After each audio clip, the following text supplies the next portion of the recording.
तर सुनील केदार यांच्याशी बातचीत केली आहे आमच्या प्रतिनिधी कल्पना नळसकर यांनी. पाहूयात.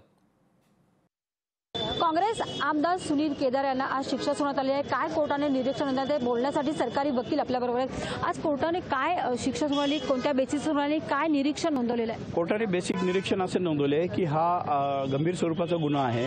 ह्या गुन्ह्यात थंड डोक्याने ही कॉन्स्पिरसी हॅच करण्यात आली. हे कट कारस्थान रचण्यात आलं आणि हे कट कारस्थानाला अंमल देण्यात आलेला आहे. याच्यात गोरगरीब जनता, शेतकरी यांच्या पैशांचा अपहार झालेला आहे.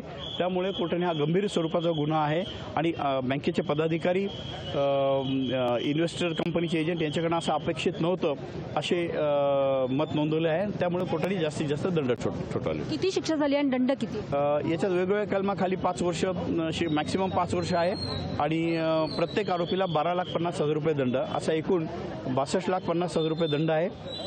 50% दंडाची रक्कम शासनाला द्यावी आणि 50% दंडाची रक्कम NDCC बँकेला कॉम्पेन्सेशन म्हणून द्यावी असा निर्णय कोर्टाने दिलेला आहे. काय ऑप्शन आता त्यांच्याकडे शिल्लक आहेत? आता बघा, कायद्याप्रमाणे प्रत्येकाला हा पहिला निकाल आहे, ट्रायल कोर्टाचा निकाल आहे. याच्यावर त्यांना पुढे अपीलात जाता येईल. त्याप्रमाणे आता ते त्यांच्याकडे ऑप्शन्स आहेत. आता पण ते जेल पास होतील का? कारण आता कोर्टाची वेळ होऊन गेलेली आहे आणि त्याच जेव्हा 5 वर्षाची शिक्षा आहे तेव्हा सेंटेन्स सस्पेंड करण्याचा अधिकार वरिष्ठ न्यायालयाला आहे.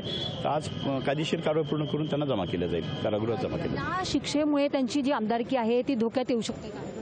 आता ते जे रूल्स आहेत विधान परिषदेचे त्याप्रमाणे पुढील कारवाई करेल. माझ्या माहितीमुळे 2 वर्ष किंवा त्यापेक्षा जास्त शिक्षा झाली तर आमदारकी धोक्यात येते. त्याप्रमाणे पुढील कारवाई शासन स्तरावर केली जाईल.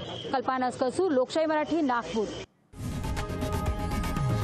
लोकशाही मराठी, ऐका, पहा, जागरूक रहा.